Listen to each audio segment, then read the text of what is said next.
Match నడుస్తుంది, Ranji trophy 2006లో Delhi మరియు కర్ణాటకకి మధ్యన. ఢిల్లీ పూర్తిగా ఓడిపోయే పరిస్థితికి వచ్చేసింది. అలాంటి పరిస్థితుల్లో పెవిలియన్ లో నుంచి 18 సంవత్సరాలు ఒక అబ్బాయి బ్యాట్ పట్టుకుని గ్రౌండ్ లోకి వచ్చాడు, నిలబడ్డాడు, ఆడుతున్నాడు, 40 రన్స్ కొట్టగలిగాడు. సాయంత్రం అయిపోయింది, నెక్స్ట్ డే ఆట ఆడాలి. నెక్స్ట్ డే డిసైడ్ అయిపోతుంది ఢిల్లీ ఓడుతుందా గెలుస్తుందా. ఓడిపోయే అవకాశాలు 90% ఉన్నాయి.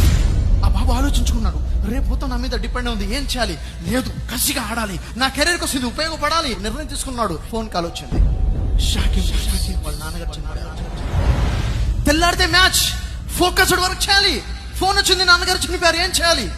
రాత్రి గడిచిపోయింది, తెల్లవారింది. అతను బయలుదేరాడు ఇంటికి కాదు, మ్యాచ్ గ్రౌండ్ కి. ఎలా ఆడాడంటే ప్రజలందరూ చూస్తూ ఉండిపోయారు. దాదాపుగా సెంచరీకి దగ్గరగా రన్స్ కొట్టేసి మ్యాచ్ ని బీట్ చేశారు.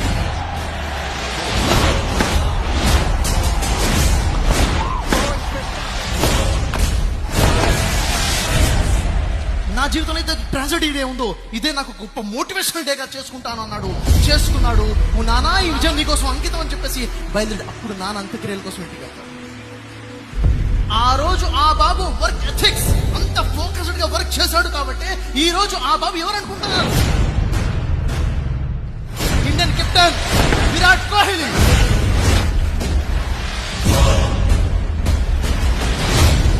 ఆ రోజు కనుక ఆ రోజు పెవిలియన్ నుంచి ఇంటికి వెళ్ళిపోయినట్లయితే ఈ రోజు ఇండియన్ కెప్టెన్ గా ఉండేవాడా? క్రికెట్ స్టార్ గా ఎదగలిగేవాడా? ఒడిదుడుకులు రాకూడదు కాదు, వస్తాయి. ఊహించనేటువంటి పరిణామాలు కూడా వస్తాయి. ఊహించని పరిస్థితులు వచ్చి నిలబడతాయి. ఎంత ధైర్యంగా లక్ష్యం కోసం ముందుకెళ్తావు, అది నీ మీద ఆధారపడాలి.